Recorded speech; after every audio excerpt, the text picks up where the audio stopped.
All right, welcome everybody to the Town of Penfield Transportation meeting. Today is September 17th. Thank you for joining us today. Today's a little bit different in the meeting due to COVID-19. We're doing this remotely.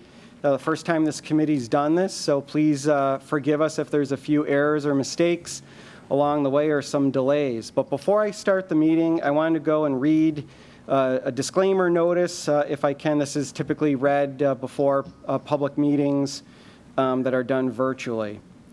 Please take notice.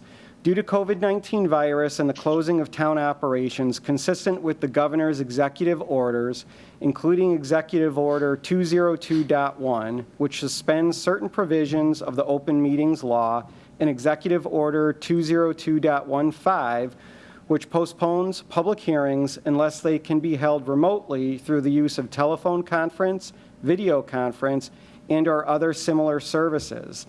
The September 17th, 2020 Transportation Committee meeting will be held remotely beginning at 5 p.m. and end around 6 p.m. In person, public access to the Town Hall facility will not be permitted. This meeting will be video recorded and broadcast live via the town's website at www.penfield.org, on the town's government access cable channel, that's 1303, and on streaming media devices such as Roku, Apple TV, and Amazon Fire. Please search Penfield TV on your device's app store. It's free. The meeting will be later transcribed. For questions regarding video coverage, please contact Penfield TV at 340-8651. Thank you. All right, we'll go ahead and get the meeting going. My name is Andy Moore. I'm the chairman of the Town of Penfield Transportation Committee. Again, welcome this evening to the Town Transportation meeting. This is a resident-led committee along with the assistance of town staff. Some others from Department of Transportation, Monroe County Department of Transportation, and the Monroe County Sheriff's Office. Jumping right into the agenda, I'll call to order. Looks like we have a couple committee members present that I can see. I can see Mary Sweeney, I can see Lori, I can see Jason, I can see town staff here, Mark, Sarah, Linda, and Eric. So thank you all for coming. We also have Tim Freeler. His video's not on, but we have Tim Freeler's on? Tim Freeler's okay, great. On as well. All right, sorry, Tim. Tim Freeler is here, another resident member from County DOT. We'll move into agenda item number 2, approval of minutes. This is the February 20th minutes. Do I have any questions or any concerns on those minutes from any members of the committee? Okay. No, I make a motion to pass them as is. I can't believe it's February. Yes. And I second. Okay. A move by Lori and a second by Mary. All those in favor say aye. Aye. All those opposed? Hearing none, the minutes of the February 20th meeting passes. Item number 3, I'm going to move public participation to the end of this meeting. We do have a quite a lengthy session tonight and good discussion on some concerns throughout the town. So I'm going to move public participation to the end, and we'll jump right into item number 4, which is committee discussion with A. Request for a stop sign at Woodline Drive and Highland Drive. Follow up to that request. So this was an item that had come before the committee. Met back in February. I don't know if I share the screen. Dave can probably pop it up in tandem. But this is one we had a number of members in, or residents in, to share about it. Some of the concern was the visuals looking down Highledge to the west. I remember there was some overgrowth of trees and shrubs in that area that the residents had some concern seeing past that. I know Eric, I think you were going out there to look at that, put some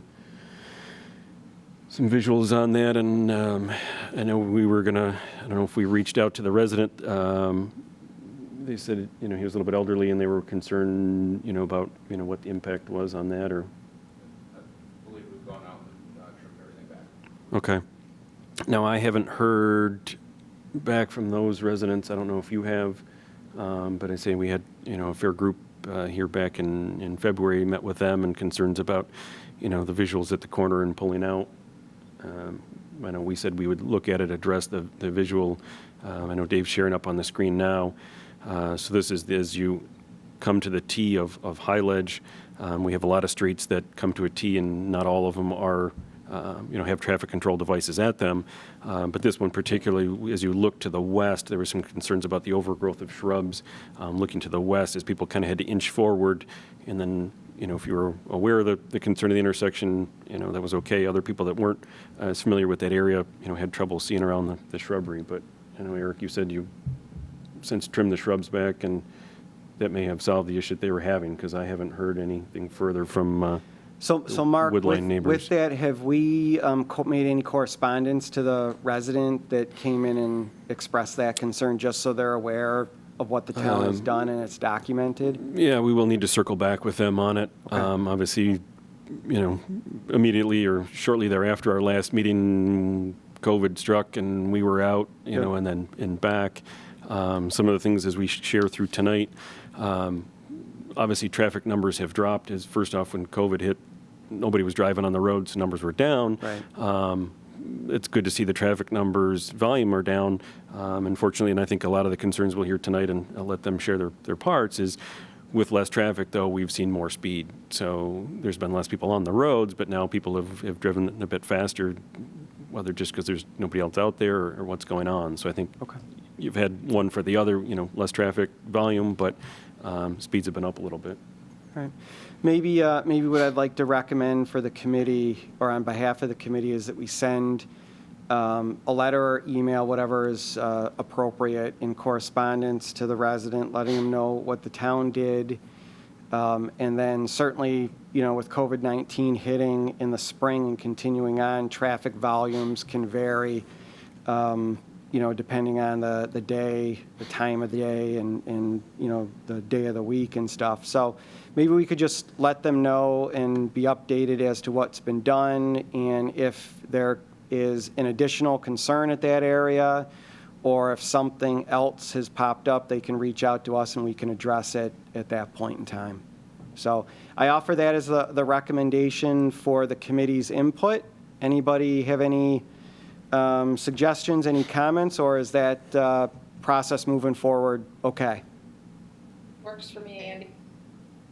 Okay. It's okay with me. All right. All right, hearing nobody opposed to that from the committee, I think that's the appropriate step moving forward. If town staff could prepare that correspondence, get that out, they'd be appreciated. Okay? Let's move to item B, speed hump request on Jewelberry. This is also a follow-up. Yeah, this was in the same time period. Again, concern about speed. Let me zoom over to the Jewelberry neighborhood.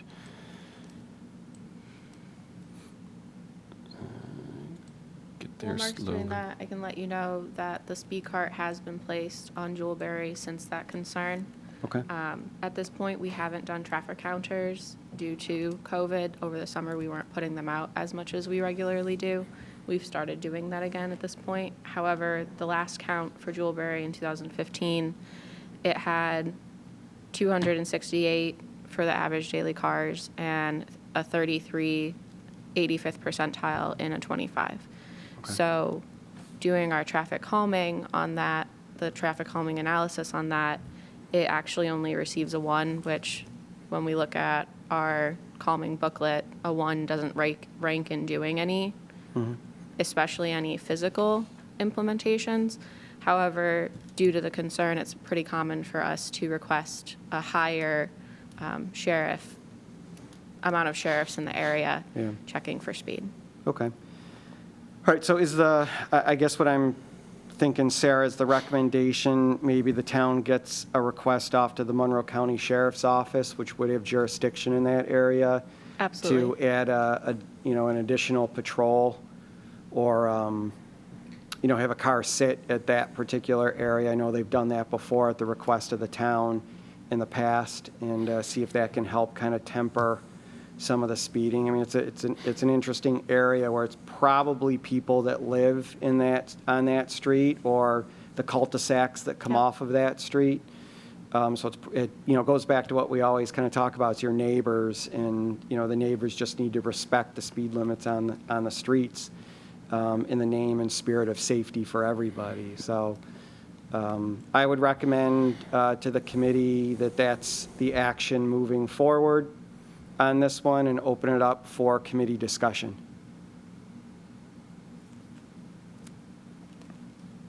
I think back in February, we did say we thought it was perhaps neighbors, since it's not a cut-through. Yeah, That I mean, was stated. it's just between neighborhood. I mean, if any sort of cut through is just from one neighborhood to the Right. next, it's not a main line, bypass from one area to the other. As we've done before, as Chairman Moore, shared, we can ask the sheriff's office. The town supervisor does sit down with the sheriff once a month. We've got a list of spots to watch and everything else, and unfortunately, we can't guarantee, since it's not a local sheriff's office, that they can sit there, but at least we can put the request in, and hopefully if they write a ticket or two, that may correct some of the Yeah. bad behavior. All right, so I'd like to make that recommendation, if that's okay with the committee members, for the town to reach out to the sheriff's office and request some additional monitoring of that particular area on Jewelberry, if that is okay with the committee members here. Works for me. Yep. Okay, Fine with me. all right, so let's, Good with me, Andy. all right, thank you. Enforcement is the right choice. That's Tim Freeler. All right, thank you, Tim. All right, with that being said, we'll move on to item number C, Woodcrest Drive and Burrows Hill Drive, a concern. I believe we may have a resident here, Gail. Is she on the? I don't see her on my list right now. Okay. These are people that, potentially wanted to Yep. speak. Or We can we don't get see a her on, breakdown but of we what can. her concern was? Yep, let me just get over to the right area.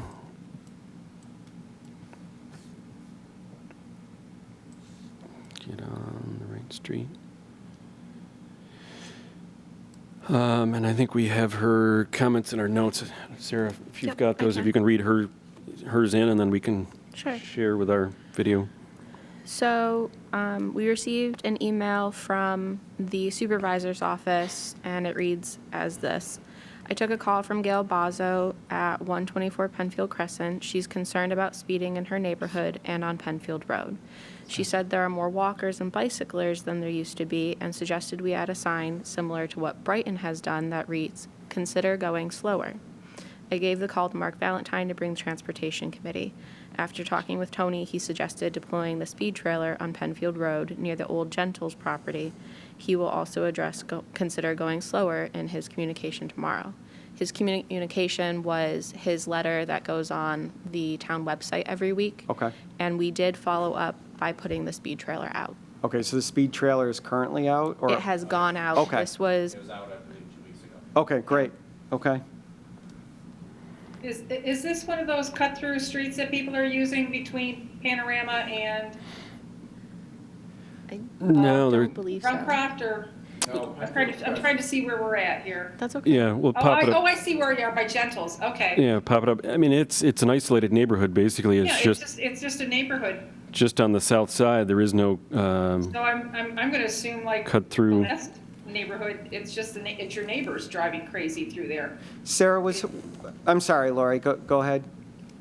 No, it's okay, I'm done. Oh, I was just going to say, Sarah, was the concern about Old Penfield Road? It was Or was it one of the side streets where, It was about two roads. Penfield Road. Okay. So that's the east-west road. got it, As well as Penfield Crescent. got it, okay, Because there's more walkers right Okay. now, and people are speeding, essentially. yeah, okay, That portion of Penfield Road is a Monroe County DOT road. okay. And it does have sidewalks, I believe. Right, it has sidewalks Yeah. on one, yeah. Okay, okay, one of the areas that doesn't have sidewalks is down by Gentles Market.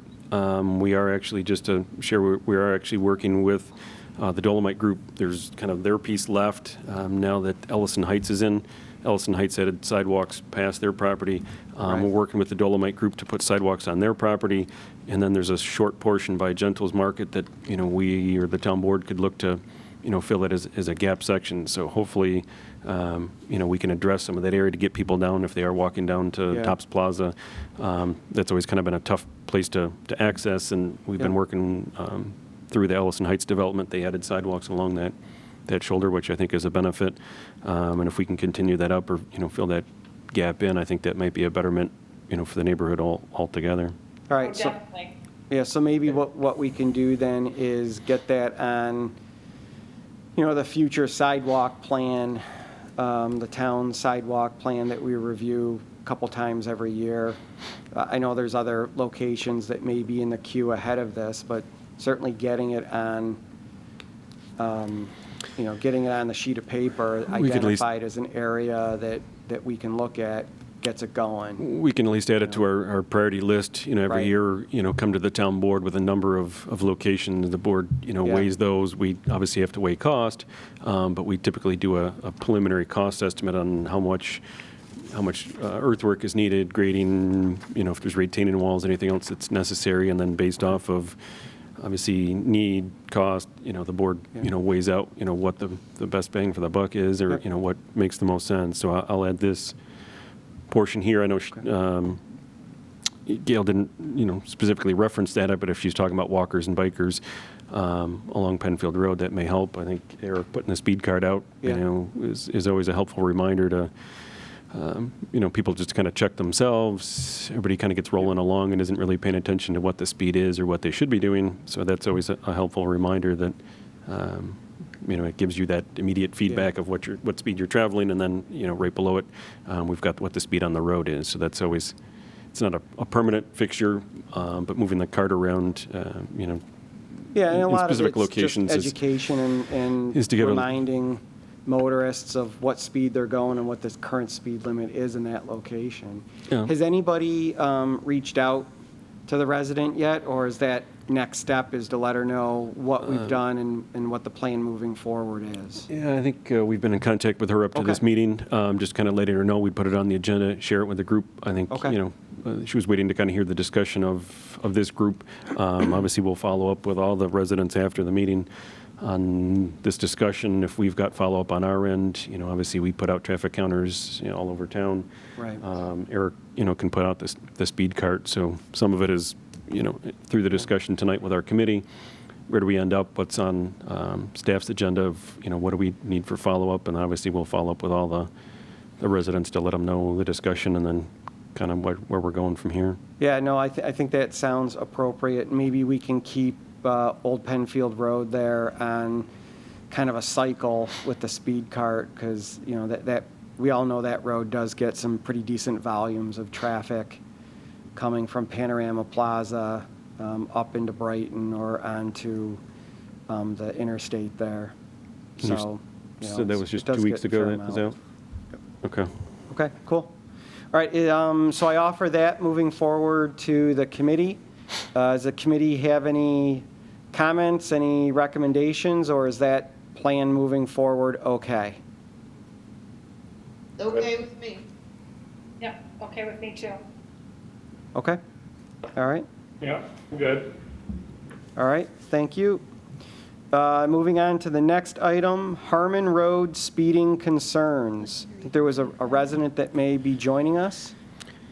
And I do not see him on my list as of yet. Okay, Again, we can kind of highlight the area, share the Yeah. information.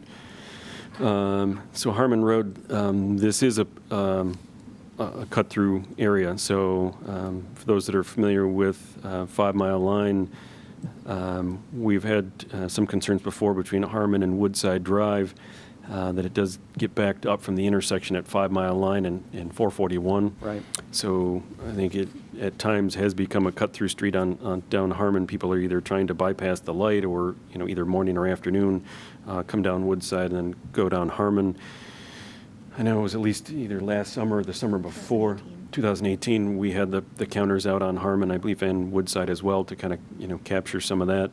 I know we've had requests in the past from the sheriff's office to be out there, knowing, this has been a cut-through street or 2 cut-through streets in the past, to have some enforcement on that. Yeah, We haven't had the counters out this year as of yet. Again, we were shut down for a few months, and then, we've been trying to catch up ever since of putting our counters out around town, and, but it is an option to count it again and see if, the situation has changed or gotten worse than what it was in 18. We did count it. We don't have the stuff off yet. Oh, this We was just when we just did? counted it. Okay, Yep. thank you, Sarah. So, yeah, we just had the counters out there just this past week, so we're still waiting to download the data, so. All right, and I'm for the sorry, update. Mark, did you mention that the speed cart has been there, or can we put the speed cart Yes, there? the speed cart was put out there earlier this summer. Okay.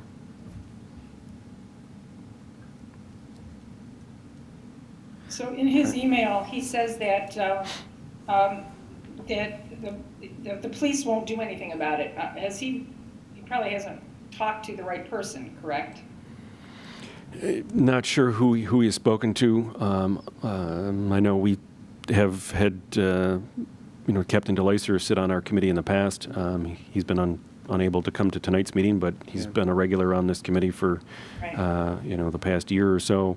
Obviously, we can share that with him and, his department.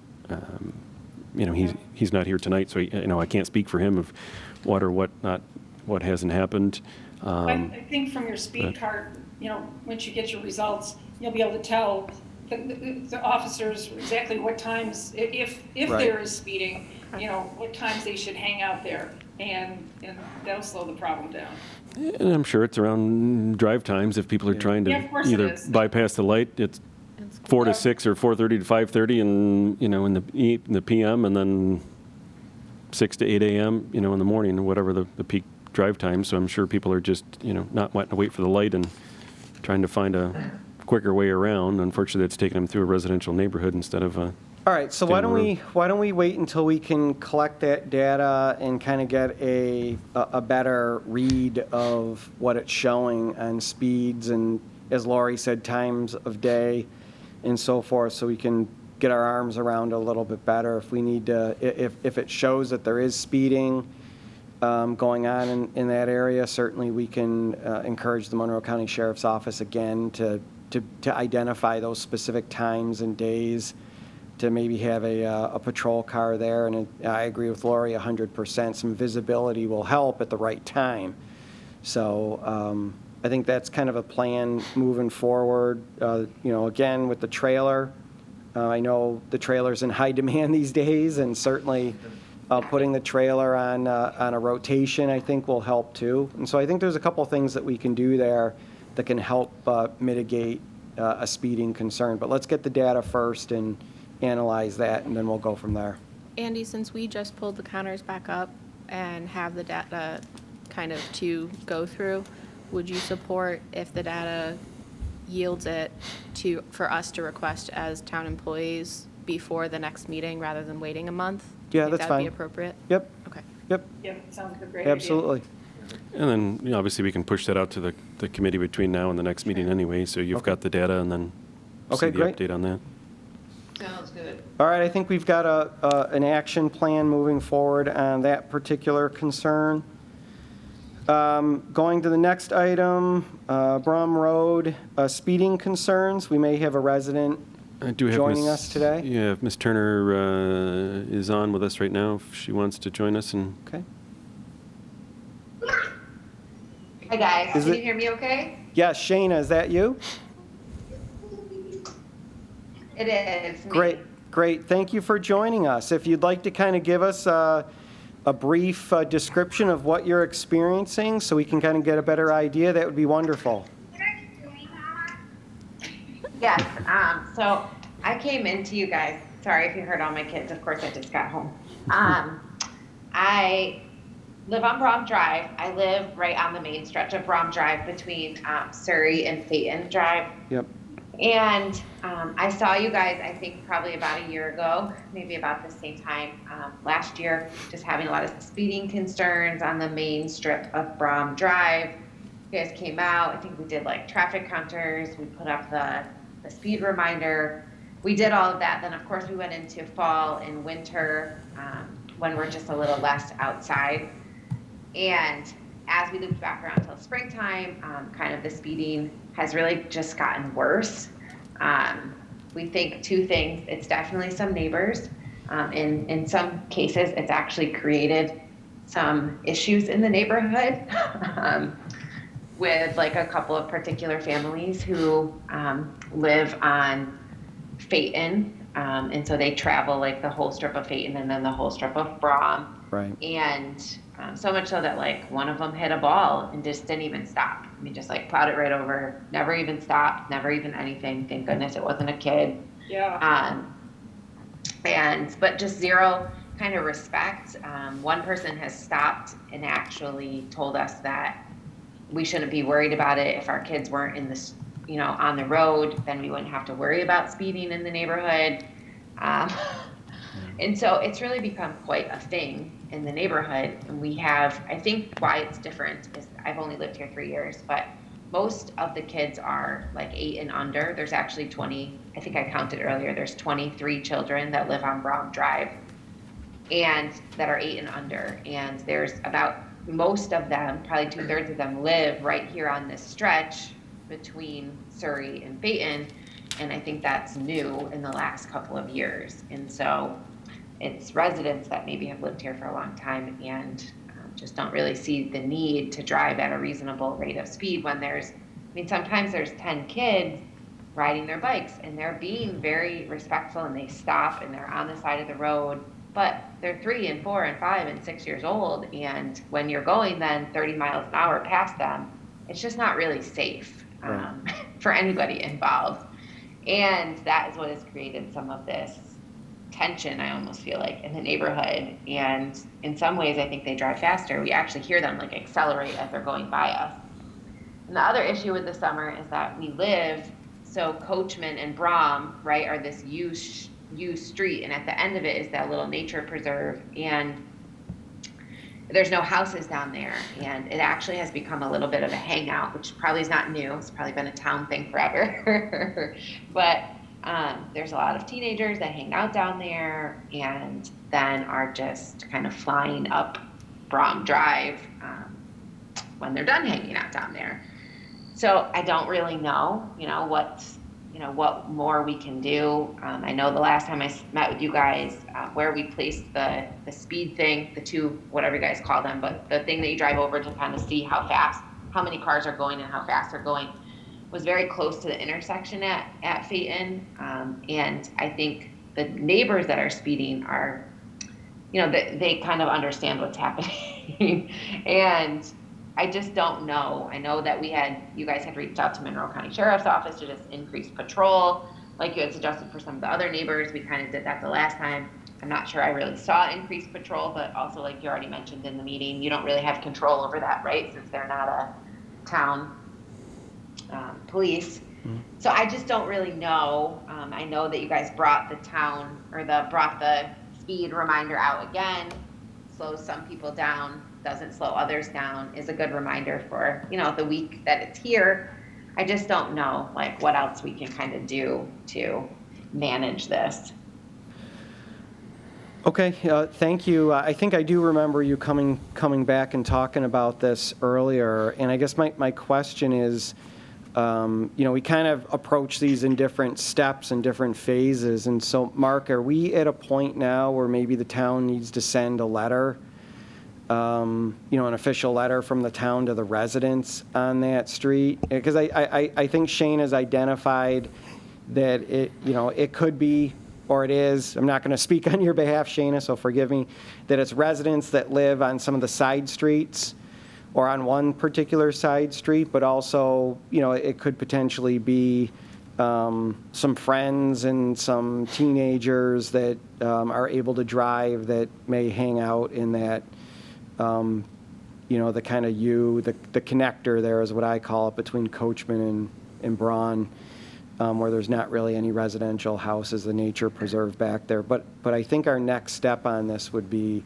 to send out a letter to the residents identifying what the concern is, what the safety issues are, and the fact that we will continue to encourage the Monroe County Sheriff's Office to have enforcement at the right time, which I think is critical in the success of having the visual of a vehicle, of a sheriff's vehicle out there, and keep approaching it from that perspective. Sure.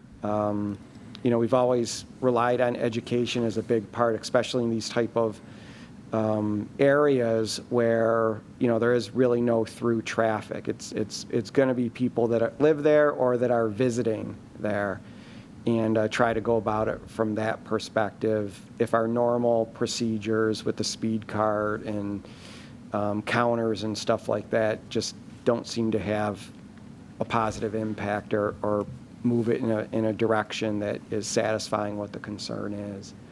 So I think I'd like to recommend that we move towards an official letter to the residents on that street, and try to see if that can move us down a road, no pun intended, to getting people to identify that they need to be going the speed limit, and there are safety concerns, and if they're, heaven forbid, some tragic accident, the driver is going to be in a lot of trouble and is going to be responsible. And it may just cause people to be a little bit more cautious and considerate in how they drive down that street. So, Yeah, I'd say, obviously we copy residents on Brougham, VIII, and then Surrey Place, just to kind of cover that right. that side. We'll canvass that area, and I think also sharing with the sheriff's office that it's become a little bit of a hangout, back in the nature preserve area. Yep. They may want to do some additional patrols to keep an eye on that and, what's going on back there. Shana, do you know, or is there a certain time of day that's more prevalent than others? Obviously, if the kids are out at, I'm thinking it's in the afternoon, evenings, but. Yeah, I think that the evening time is most certainly the worst. That like 3:30 or 4 o'clock until 6 o'clock hour is the worst because you just get the most cars then. But some of the people come and go. I mean, we're just coming off of summer where we've spent a lot of time all day Sure. out here. So I think that would probably be the most ideal time to come.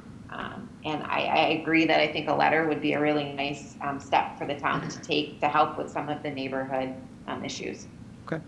So I propose that to the committee for your input, any questions, comments that you may have.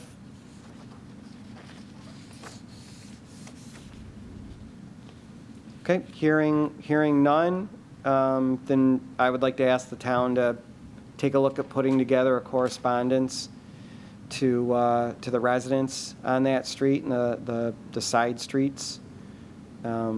Just identifying what is being experienced and reiterating what the speed limit is, and to be courteous and respectful of people that live there. So, all right, Okay. Shana, I think that's what we will do moving forward. We kind of have a process that we follow, and this is the next step in the process. And I appreciate you spending a couple minutes and kind of telling us what you're experiencing. I'm very familiar with that area. I live off Jackson Extension, so I run down in that area and walk my dog down in that area. So I'm very familiar with those streets. Awesome. Thank you guys for hearing our concern and taking the next step in this Great. course. Thank you for joining us. Yep. Thank you. Bye-bye. Bye.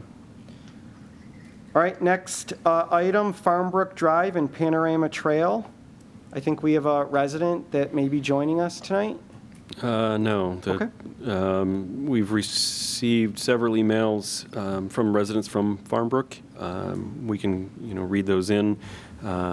We did not have a specific person slated for it, but there is concern about the intersection at Farmbrook and Panorama, where the kids, to get up the school bus, to my understanding from their information, have to cross Panorama Trail to pick up the school bus on Woodfield Drive. So I think it's an area, obviously we're all familiar with Panorama Trail. It's twisty and curvy, and you're coming up the hill, and a lot of their concerns as people are coming up the hill going too fast is a common theme, but also kind of coming around that curve and maybe not seeing people at that crossing. I think it's an area we should review, knowing that kids are crossing the street. Look at sight distance in the area. Whether trees or stuff need to be cleared back.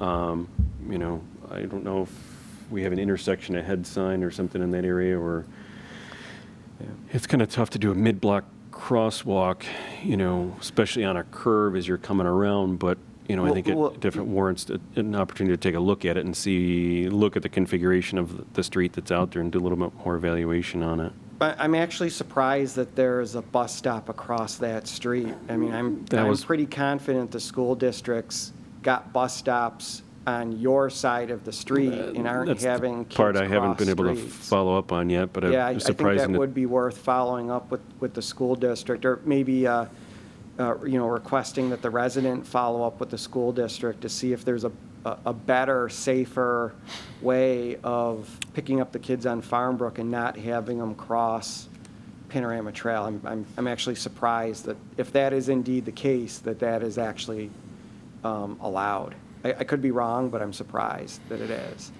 And just So- reading through the Yeah. the input we'd received, that's my understanding of it. Okay. Obviously, we can reach out to the school district. Obviously, the residents reach out to the school district, and whether there's an opportunity to add a bus stop on Farmbrook Right. in some location that may eliminate some of that. Obviously, people still walk in the neighborhood, so that's not Yep. all of the concern. But people trying to get across to Panorama Trail, that is a major north-south conveyance, through town. It's one of the major routes to get Yeah. north and south, but being as twisty as it is and, having some site issues, I can understand the concerns. All right, so I'm sorry, go ahead. I was gonna say, they are going across that road. There's no crosswalk, across there, so there's no visual indicator either. And not that there's a sidewalk to go to on the other side either, so I would agree that, having a conversation with the school district is probably the best option here. Yeah.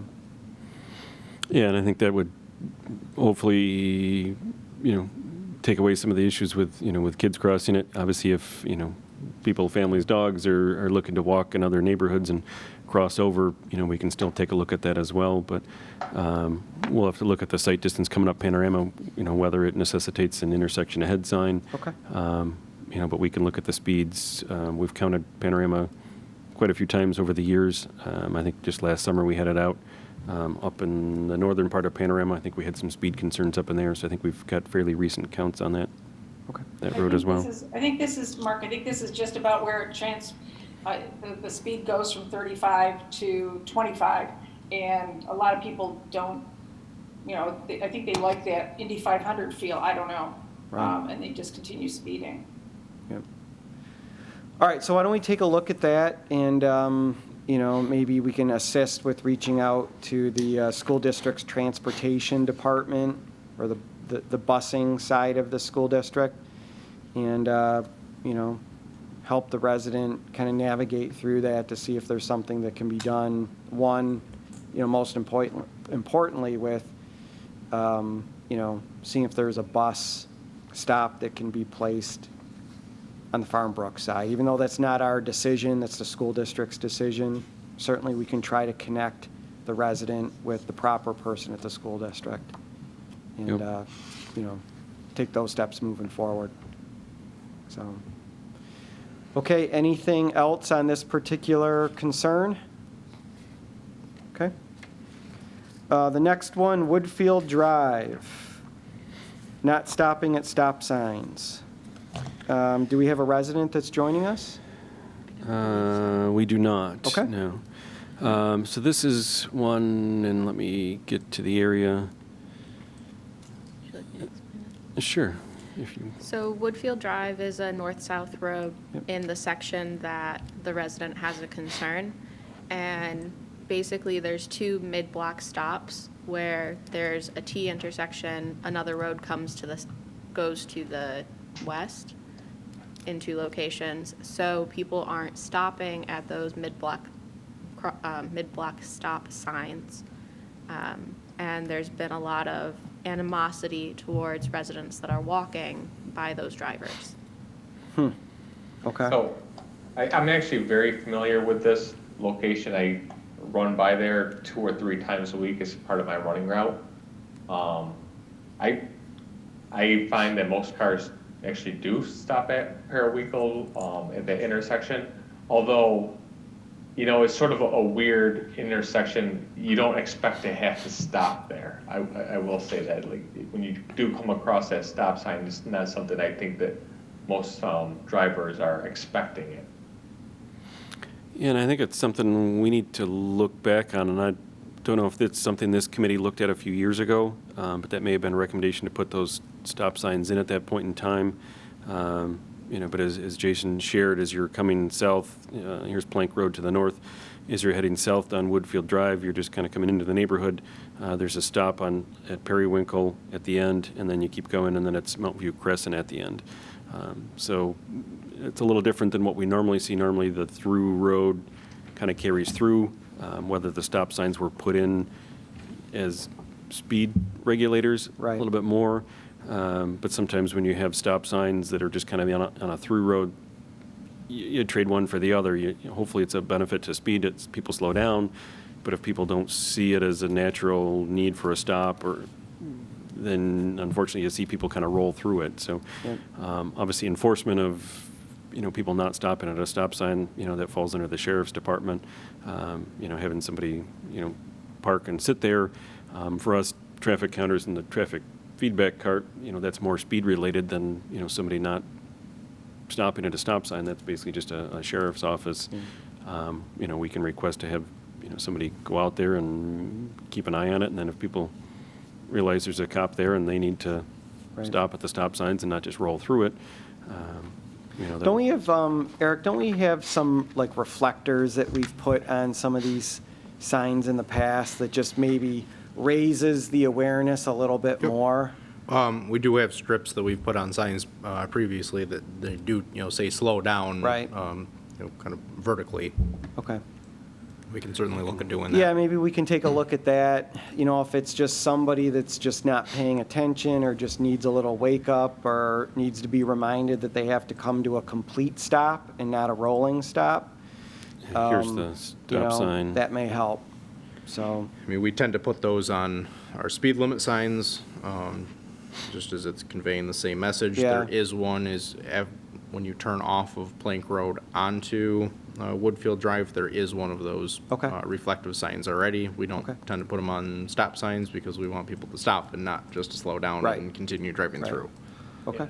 Yeah, so My it's- guess is a lot of drivers are probably rolling past that stop sign. They're probably slowing down and taking a quick look and then going through. They're probably not coming to a complete stop there because just the way the road is laid Yeah, out, he's here. it's kind of open.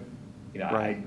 I'm just knowing that my tendency is over a period of time is I'm going to kind of get an idea of what's around there, and I'm probably going to, slow down, but not, not to the point where you return in your vehicle, you come to a complete stop. They're probably rolling through these intersections. Yeah, and Jason, to your point, I'm looking at a map right now, and I can see where, sight distance isn't really an issue. It's, there's clear sight distance, and you can see where maybe a motor vehicle would kind of be looking around, see nobody there, slow down a little bit, and then speed right through because they're not concerned what about the- somebody coming around the corner behind a bush or a tree or something like that. So I do think that it's worth reaching out to the Monroe County Sheriff's Office, making them aware of that, and, again, just trying to get a little better visual at that intersection or along that street from law enforcement may curtail some of the, rolling through the intersections, as Jason, mentioned earlier. Yeah, I think in this So- instance, you do have good sight distance, which is Right. a good thing. You can see if a car's coming, and I think people look over and don't see anybody coming, and then just roll Yeah. on through, and then, may miss a walker or a biker, so obviously Okay. you should stop at a stop sign and, reflect that, but. All right, if that is okay with the committee moving forward, I think we'll start with that as a part of our process. Moving on to the next agenda, Wedgewood Drive speeding concern. We may have a resident joining us. I believe we have Ms. Coles on the, Michelle. Yes, I'm here. All right, Michelle, hi, how are you tonight? I'm good. How are you? Great, great. If you, thank you for joining us. If you can give us a couple minutes and kind of tell us what you're experiencing, and we'll see what we can do. Sure. So we're new in the area as our neighbors across the street. I think this area is seeing a turnover where you've got several new families that several years ago weren't here. We've got about 6 kids on our end underneath the age of 9, and then a couple more older kids, still elementary up the street. And we're noticing a lot of speeding, but a lot of traffic, and we're a cul-de-sac. So to see the amount of cars and the amount of delivery trucks down here, we kind of watched through them, and I think what's happening is a lot of the delivery trucks use this as a turnaround, but they are going too fast. So we made a call, and I believe they put a counter strip or a speed strip up the street. I think it was maybe the middle of August that it went in. Was there for at least a week or so, and so I'm not sure how that turned out. But yeah, we've got a number of kids and parents. We are out quite a bit when the kids are out, and it might be a teenage driver or two, but it seems like we're not a throughway, like I've heard some of them say, and it might be a few residents, but it seems like it's not the bulk of who's coming down here and speeding. Okay. Yeah, your neighborhood's pretty unique in that it's, you got Parkwood Lane, you got Wedgewood off of Gebhardt, and, it makes me think that it's again, going back to what we were talking about before, it's neighbors or visitors to your neighbors that may be, going above the speed limit there. But nonetheless, did we have counters out there? We had just picked them up. Okay. They went out at the same time as Harmon. All right, so we need to collect the data and take a look at that then? Yep. Okay. It does still seem like we do have a large number of delivery trucks coming Okay. down here, and we've watched a few of them, and they're not delivering down here. So the only thing we can think of is, they're delivering further up and using our street as a turnaround. So which companies, is it, UPS, is it FedEx, is it? Yep, all of them. Okay, all of them. We've got quite. And we commented.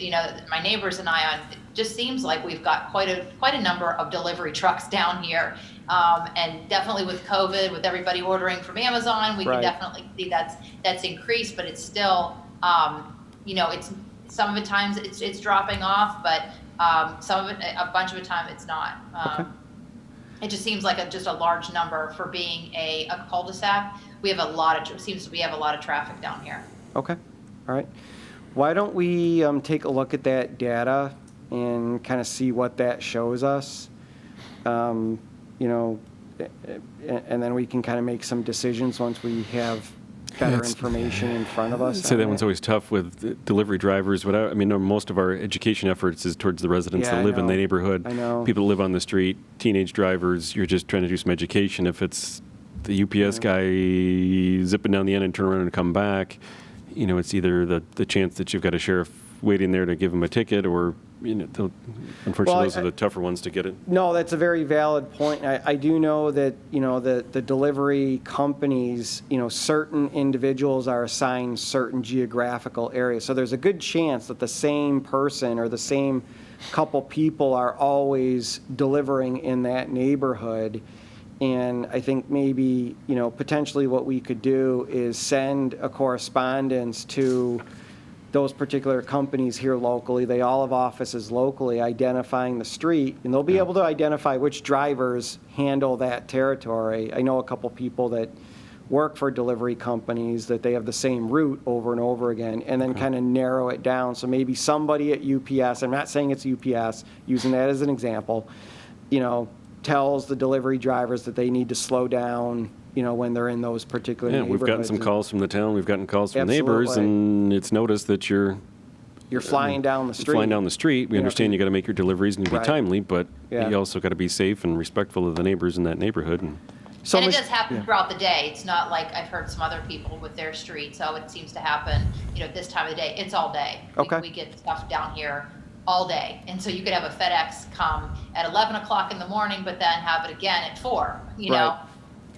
Yep. okay. All right, so Michelle, I think that's what I'm going to recommend to the committee as far as moving forward. We kind of have a process that we like to follow, so everything is consistent on all of these concerns.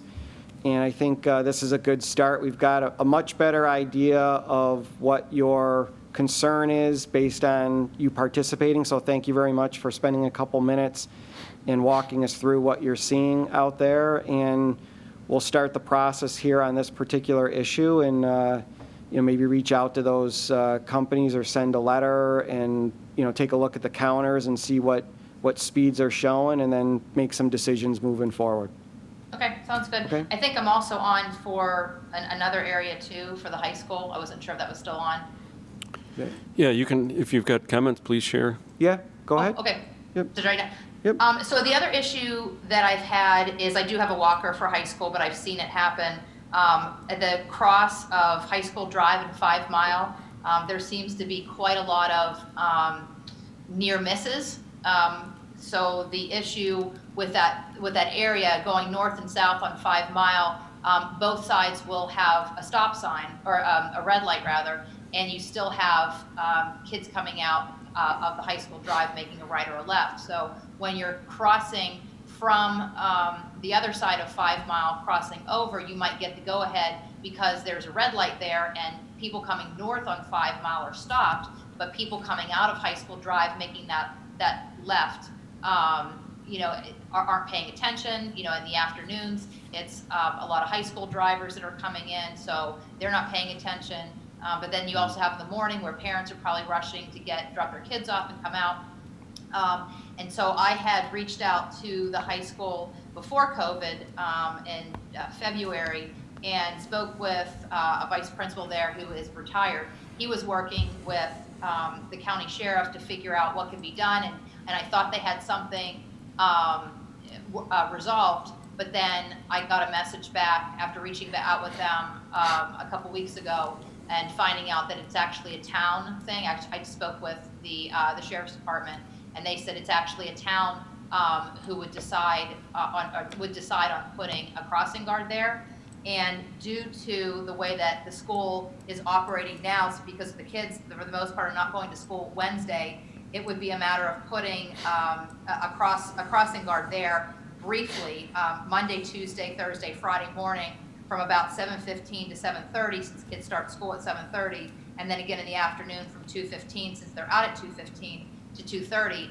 There's still no clubs being offered right now, so you're not dealing with clubs that get out at 3 o'clock. The majority of kids that are walking on that area, are in a short time span.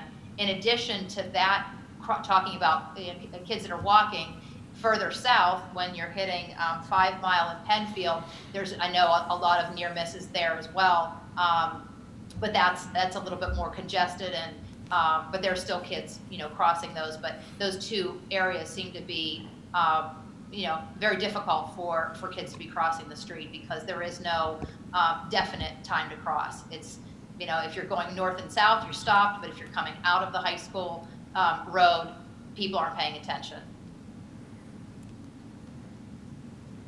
That's maybe something we can chat with the county about. I know we are working with them to put some ped crossings further down at 5 Mile and Liberty Street.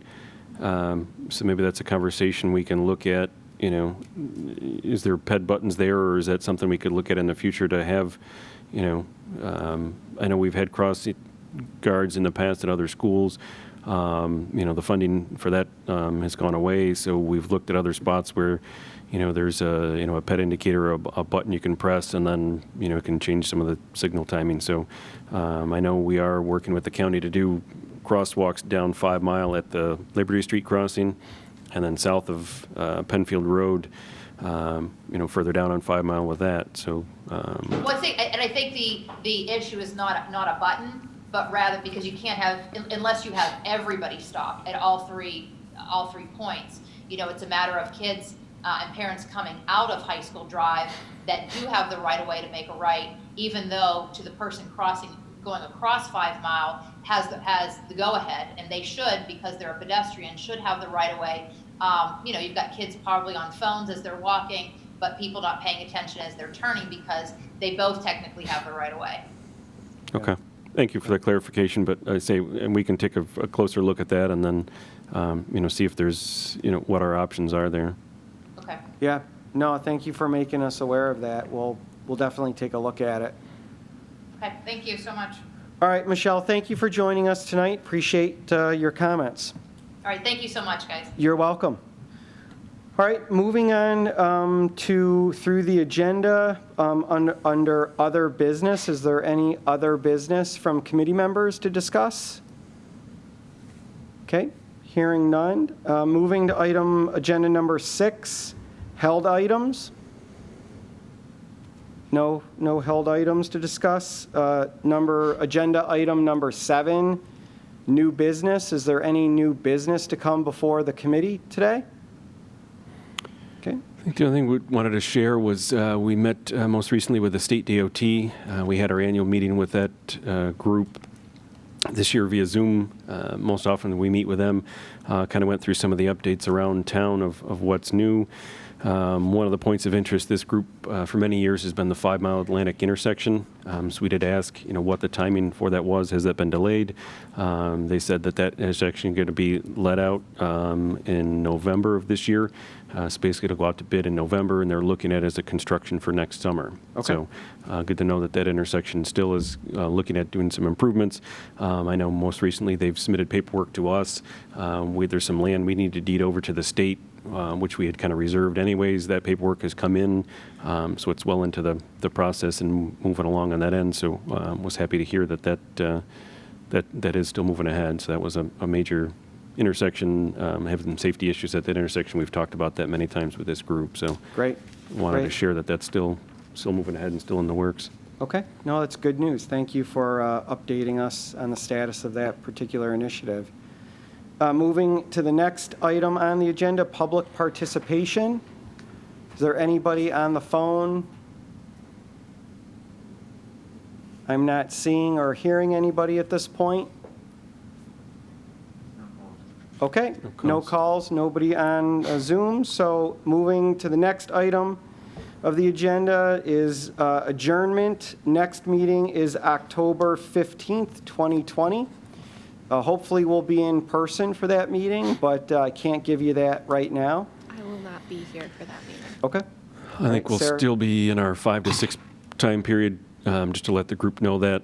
Obviously, it's a shortest time frame, but just to facilitate this with PCTV, I think 5 o'clock was as early as this group could get together. Yep. Thank you for accommodating that. We do have the Zoning Board of Appeals is right after us. They're waiting outside the door to come in at, a little after 6 to get in. So that's kind of why we're in this time frame. So just to share with the group and others is kind of why we're wedged here, why we're kind of in this time frame. But just, thank you to PCTV for facilitating this and facilitating the Zoom and, having everybody to able to get in. But this, as Andy shared earlier, a little bit different than our normal format, but we're just between our 5 o'clock and then, getting the next zoning board application in. So just so you're aware, that's kind of the why and where we're at now. And I would expect a similar format, whether our committee members are here, unless, the governor's executive orders change, the public would still probably be through either Zoom or phone call or email. All right, so the town website will have updated information on the next transportation meeting moving into October. I'd like to thank all of the residents for participating on the Zoom meeting, as Mark said, a little unique, but under current conditions, we try to make it work the best we can, and we'll go from there. So with that, I will conclude tonight's meeting, and thank you, committee members, for joining us via Zoom. Thank you, staff.